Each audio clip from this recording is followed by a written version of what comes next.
Hello hi friends, ఒక మంచి వీడియోతో మళ్ళీ మేము ముందుకు వచ్చాను. వెళ్దాం పదండి. ఈరోజు మేము గుడికి వెళ్ళామండి. ఆ గుడి ఎక్కడ ఉంది, ఏంటి, ఆ గుడి ప్రత్యేకత వివరాలన్నీ ఈ వీడియోలో చెప్తానండి.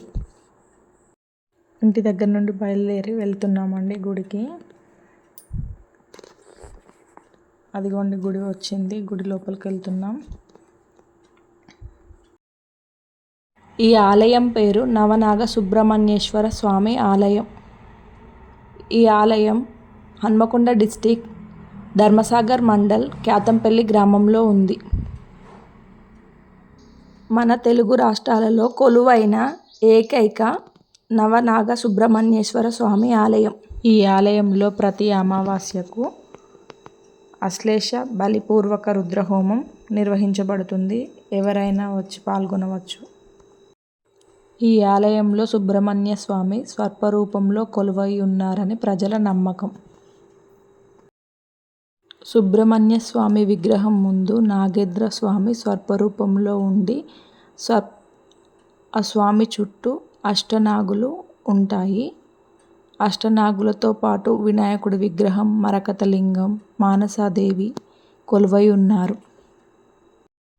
ప్రతి మంగళవారం రోజు విశేషంగా నవనాగ సుబ్రహ్మణ్య స్వామికి అష్టనాగులకు అభిషేకం చేస్తారు.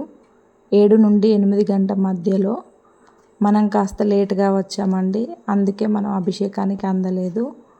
శివుడికి మాత్రం నేను మా పాప అభిషేకం చేస్తున్నాం. ఈ ఆలయాన్ని దర్శించుకోవడం వలన సర్పదోషాలు, గ్రహదోషాలు పోతాయని ప్రజల నమ్మకం. సంతాన ప్రాప్తి కోసం చాలామంది వస్తున్నారు. ఇక్కడికి వచ్చిన వారికి సంతానం కలుగుతుందని చాలామంది నమ్ముతున్నారు. అభిషేకం పూర్తి చేసి అర్చన చేయించుకున్న తర్వాత అయ్యగారికి పండ్లు ఇచ్చి వారి ఆశీర్వాదం తీసుకున్నాను. ఆ తర్వాత కాసేపు అలా గుడిలో కూర్చొని ప్రసాదం తీసుకున్నాను. కాసేపు అలా కూర్చొని ప్రసాదం తీసుకున్నాను. గుడిలో నవనాగేంద్రుల విగ్రహాలు మీకు కూడా చూపిస్తాను. చూద్దాం పదండి. ఇంతవరకు వీడియోలో మేము దర్శనం చేసుకున్నది అదే చూపించాను కదండి. ఇప్పుడు గుడి చుట్టుపక్కల, గుడి లోపల విగ్రహాలు, మరకతలింగం, మానసాదేవి ఇవన్నీ ఉన్నాయని చెప్పాను కదా, అవి చూపిస్తా. వెళ్దాం రండి. చూస్తున్నారు కదండి, గుడి ఎక్కడ ఉందని వివరంగా బోర్డుపై రాసి ఉంది. లోపలికి వెళ్తే ధ్వజస్తంభం ఆకాశాన్ని తాకుతున్నట్టుగా ఉంది.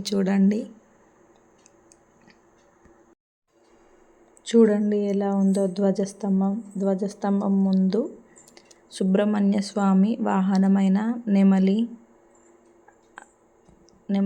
ఉంది. చూడండి. లోపలికి వెళ్దాం రండి.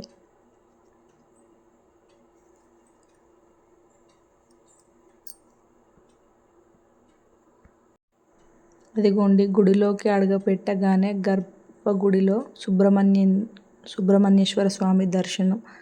విగ్రహం ముందు నవనాగేంద్ర స్వామి, సుబ్రహ్మణ్య స్వామి. ఇక్కడ వినాయకుడు ఉన్నాడు చూడండి.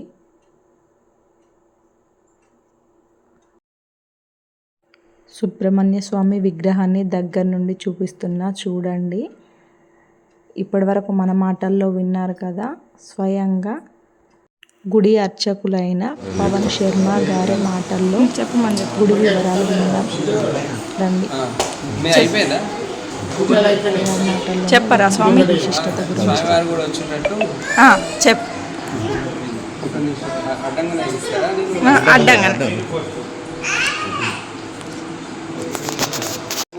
హన్మకొండ జిల్లా ధర్మసాగర్ మండల్ క్యాతంపల్లి గ్రామంలో వెలిసిన నవనాగ సుబ్రహ్మణ్యేశ్వర స్వామి దేవస్థానంలో మనకు ప్రధానమూర్తిగా సుబ్రహ్మణ్యేశ్వర స్వామి వారు కొలువై ఉన్నారు.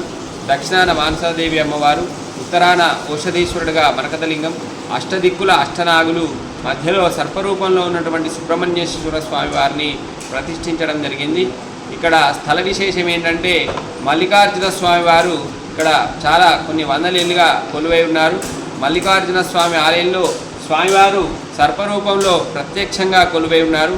ఇక్కడ ఒక సర్పశక్తి ఉండడం వల్ల ఈ సర్పదేవాలయం అన్నది ఇక్కడ భగవద్ అనుగ్రహంతో భక్తుల సహకారంతో నిర్మాణం జరిగింది. అట్లాగే ఇక్కడ కాలసర్పదోషాలకు ప్రత్యేక పూజ ఆశ్లేషాబలి అనేటువంటి కార్యక్రమం ఇక్కడ వైభవంగా నిర్వహింపబడుతుంది. అట్లాగే మార్గశిర శుద్ధ షష్ఠి రోజున సుబ్రహ్మణ్యేశ్వర స్వామి వారి కళ్యాణ మహోత్సవం, అట్లాగే ప్రతి అమావాస్యకు రుద్ర సహిత చండీ హోమము, ప్రతి మంగళవారం విశేషంగా అభిషేకాలు, అట్లాగే మాస శివరాత్రి రోజున రుద్రహోమము, సంకటార చతుర్థి రోజున గణపతి హోమము అత్యంత వైభవంగా నిర్వహింపబడతాయి. కావున ఇట్టి దివ్యక్షేత్రాన్ని దర్శించుకొని భగవత్ అనుగ్రహకు పాత్రలు కావాల్సిందిగా భక్తులకు విజ్ఞప్తి చేస్తున్నారు. అయ్యగారి మాటల్లో విన్నారు కదండి. అదిగోండి మరకతలింగం, శివుడు ఔషధీశ్వరుడు అన్నారు కదా, అతనే ఆ శివుడు. నవనాగులు అన్నా కదండి, చూపిస్తా చూడండి. వాసుకి, తక్షకుడు,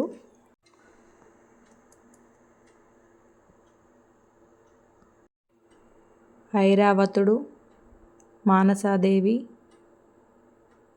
ధనుంజయుడు, కర్కోటకుడు, శంఖపాలుడు,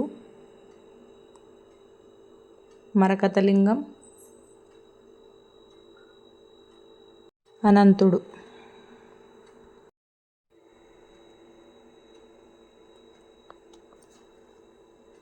శేషుడు. గుడి బయటికి వెళ్దానండి. ఇక్కడ ప్రతి మంగళవారం జ్యోతిష్యం కూడా చెప్పబడునండి. ప్రతి అమావాస్య రోజు ఆశ్లేష బలి పూజ అని అంటారు కదా, అది ఇక్కడే చేస్తున్నట్టున్నారండి. అది కూడా చూడండి హోమగుండం. ఇక్కడ త్వరలో నవగ్రహాలను కూడా ప్రతిష్ఠించబోతున్నారు. అలాగే పంచముఖ హనుమాన్ స్వామిని కూడా ప్రతిష్ఠిస్తున్నారని అన్నారు అండి. ఇలా బయటికి వస్తే ఇక్కడ మల్లికార్జున దేవస్థానం ఉందండి.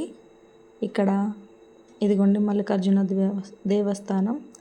ఇక్కడ ప్రతి శివరాత్రి రోజున చాలా విశేషంగా పూజలు జరుగుతాయండి.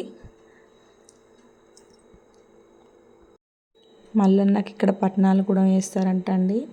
ఇదిగోండి ఇది వరకు మనం చూసిన ఆలయ అర్చకులు ఉండే ప్లేసు, ఇల్లు ఇదేనండి. చుట్టుపక్కల ఆహ్లాదకరమైన వాతావరణం చాలా బాగుందండి. ఎవరైనా వచ్చి చూడండి, చాలా మనసుకి ప్రశాంతత అనిపిస్తుంది. నేను మా పిల్లలు వెళ్ళి ఆవులకు అరటి పండ్లు పెడదామని వెళ్ళినాం. పిల్లలు రావడం లేదండి. చుట్టుపక్కల వాతావరణం చాలా బాగుందండి. పిల్లలు చాలా సంతోషంగా ఆడుకున్నారు. ఈరోజు అనుకోకుండా ఇలా గుడికి వచ్చామండి, కానీ వచ్చినందుకు మనసుకి చాలా ప్రశాంతంగా ఉందండి. ఇక్కడ చుట్టుపక్కల వాతావరణం చాలా ఆహ్లాదంగా ఉంది. పిల్లలు కాసేపు చాలా మంచిగా ఆడుకున్నారు. చుట్టుపక్కల చెట్లు, జామ చెట్లు, కూరగాయల చెట్లు, అయ్యవారు వాళ్ళకి కావాల్సినవి అన్నీ వాళ్ళే పండించుకుంటున్నారు. చాలా బాగుందండి. చూపిస్తా చూడండి. వీలైతే ఇక్కడ చుట్టుపక్కల ఉన్న వారు ఈ గుడికి వచ్చి ఒకసారి చూడండి, చాలా బాగుందండి. అదిగోండి చూడండి, పిల్లలు ఆడుకుంటూ జామకాయలు కోసుకోవడానికి వెళ్ళారండి. ఇంతే అండి ఈ వీడియో. తిరిగి మళ్ళీ ఇంటికి బయలుదేరాం. మరొక మంచి వీడియోతో మళ్ళీ మీ ముందుకు వస్తా. ప్లీజ్ ఆ ఛానల్ని సబ్స్క్రైబ్ చేసి లైక్ చేయండి ప్లీజ్. Okay, bye.